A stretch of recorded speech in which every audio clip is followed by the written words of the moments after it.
Brush చేస్తున్న ప్రతిసారి మీ నోట్లో నుంచి బ్లీడింగ్ అవుతుందా? ఎన్ని టిప్స్ వాడినా కూడా మీకు బ్యాడ్ బ్రీత్ అనేది పోవడం లేదా?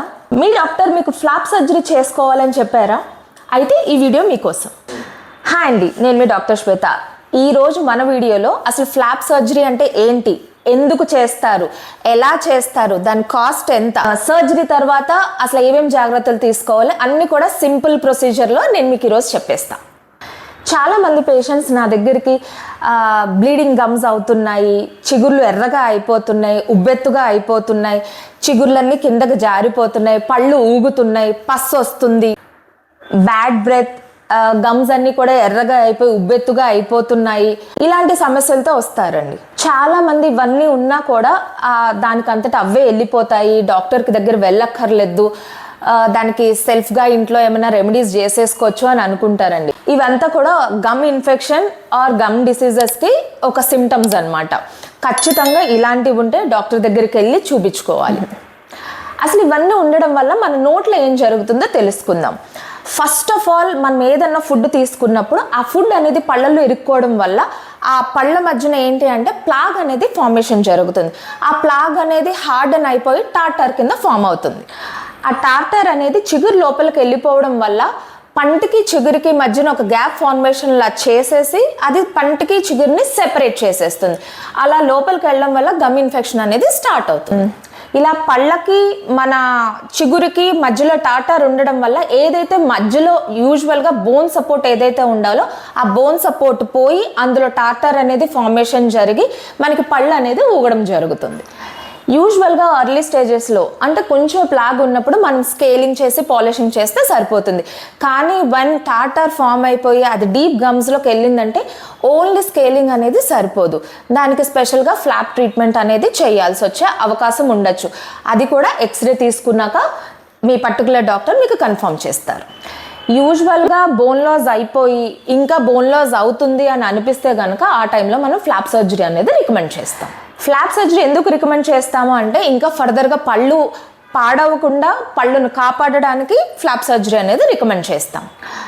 మామూలుగా ఫ్లాప్ సర్జరీ అనేది 2 టైప్స్ ఉంటుంది అనమాట. ఒక ట్రెడిషనల్ ఫ్లాప్ సర్జరీ, ఇప్పుడు అడ్వాన్స్గా లేజర్స్ యూస్ చేసి లెనాప్ అనే సర్జరీ అనేది చేయడం జరుగుతుంది.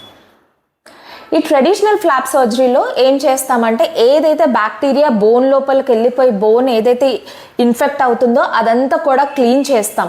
ఎలా క్లీన్ చేస్తాం? చిగురు అనేది కొంచెం ఓపెన్ చేసి డీప్గా క్లీన్ చేసి మొత్తం క్లీనింగ్ అయ్యి లోపల ఇన్ఫెక్షన్ అంతా తీసేసిన తర్వాత మనం మళ్ళీ దానిపైన కుట్లేసి చేయడం జరుగుతుంది.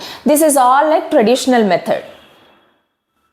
యూజువల్గా ఇప్పుడు ట్రెడిషనల్ మెథడ్కి చాలామంది పోవడం లేదండి, ఎందుకంటే పెయిన్ ఉంటుంది, కొంచెం బ్లీడింగ్ ఉంటుంది. కాబట్టి యూజువల్గా ట్రెడిషనల్ మెథడ్స్ అనేది కొంచెం ఓల్డెస్ట్ మెథడ్స్ అనమాట.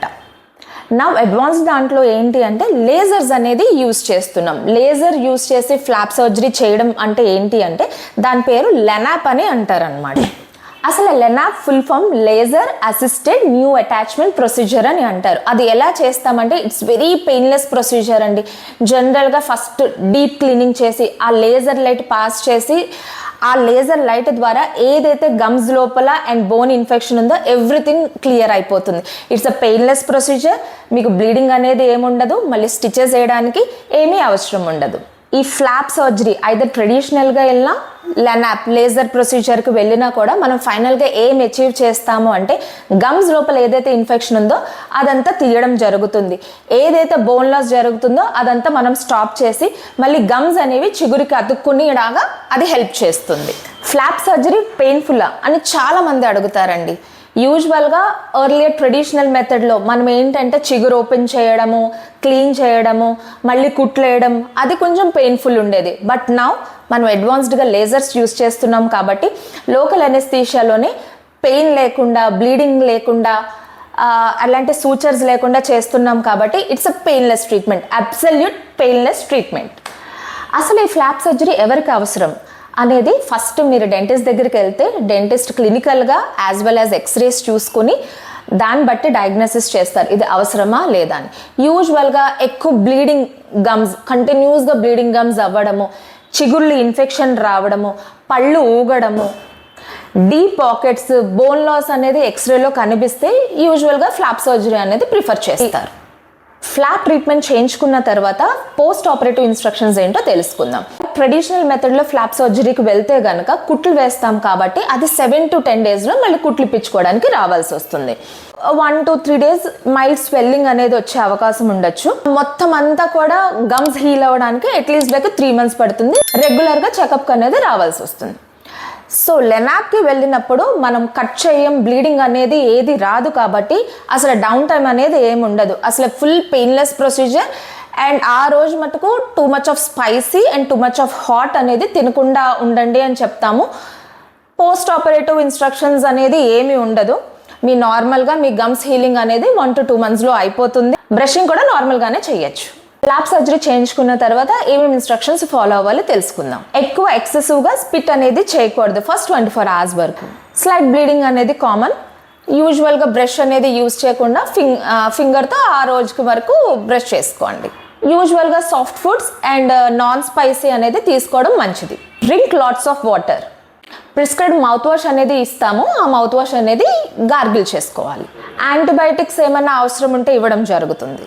సో ఆఫ్టర్ 3 days ఒక్కసారి ఫ్లాప్ సర్జరీ అయిన తర్వాత ఒకసారి మీ డెంటిస్ట్ని సంప్రదించడం మంచిది. ఫ్లాప్ సర్జరీ అయిన వెంటనే కొంచెం ఊగుతున్న పళ్ళు టైట్ అయిపోతాయి, బ్లీడింగ్ ఎక్కడైతే ఉంటుందో ఆ బ్లీడింగ్ అంతా స్టాప్ అయిపోతుందని ఇమ్మీడియట్ రిజల్ట్ ఎక్స్పెక్ట్ చేస్తారు. బట్ ఇమ్మీడియట్గా ఏమీ జరగదండి. It will take a little bit time, like 1 week 2 weeks or at least like 3 months time. ఆ బోన్ అంతా హీల్ అవ్వడానికి అట్లీస్ట్ టైం పడుతుంది. ఇమ్మీడియట్ రిజల్ట్స్ అనేవి ఎక్స్పెక్ట్ చేయొద్దు. So it will take like 1 week or 2 weeks time or max like 1 month time to get the result. Flap surgery అయిపోయిన వెంటనే మళ్ళీ ఇంకెప్పుడు రాదు అట్లా ఏం ఉండదు. మీరు సరిగ్గా మెయింటైన్ చేయకపోతే మళ్ళీ రికవర్ అయ్యే ఛాన్సెస్ ఉంటుంది. అది రికవర్ అవ్వకుండా ఎలాగా అనేది మీ డెంటిస్ట్ మీకు ఇన్స్ట్రక్షన్స్ అన్ని చెప్పి పంపిస్తారు. నేను చెప్పిన ఇన్స్ట్రక్షన్స్ ఫాలో అయినా కూడా మళ్ళీ ఫ్లాప్ సర్జరీ అనేది ఫ్యూచర్లో అవసరం ఉండకపోవచ్చు. ఒకసారి ఫ్లాప్ సర్జరీ సజెస్ట్ చేసిన తర్వాత maybe due to the time లేకపోవడం అన్నో డబ్బులు లేవు అని చెప్పి చేయించుకోకపోవడం జరుగుతుందండి. అలా డిలే చేయడం వల్ల ఏమవుతుందంటే ఇంకా గమ్ ఇన్ఫెక్షన్, బోన్ లాస్ అనేది ఎక్కువ జరుగుతుంది. ఒక డాక్టర్ మీకు సజెస్ట్ చేస్తే ఇమ్మీడియట్గా ఫ్లాప్ సర్జరీకి వెళ్ళిపోండి. డిలే చేయడం వల్ల మీకే నష్టం. Bleeding gums, bad breath, loose teeth ఉంది అంటే అస్సలు ఇగ్నోర్ చేయొద్దు. వెంటనే మీ దగ్గరలో ఉన్న డెంటిస్ట్ని సంప్రదించండి. ఫ్లాప్ సర్జరీ అంటే అస్సలు భయపడాల్సిన అవసరం లేదండి. ఇప్పుడు అంతా పెయిన్లెస్ ట్రీట్మెంట్లోనే అవుతుంది కాబట్టి మీరు హ్యాపీగా ఫ్లాప్ సర్జరీకి వెళ్ళొచ్చు. అలా ఫ్లాప్ సర్జరీ చేయించుకోవడం వల్ల అది మీ గమ్ హెల్త్ని అండ్ బోన్ హెల్త్ని ప్రొటెక్ట్ చేస్తుంది. మీకు కూడా ఇలాంటి సమస్యలు కనిపిస్తున్నాయి అంటే కనుక తప్పకుండా కాంటాక్ట్ ప్లాటినా డెంటల్. ఈ వీడియో మీకు ఉపయోగపడిందని నేను అనుకుంటున్నాను. Please like, share and subscribe to my channel. Thank you. Doctor Shweta.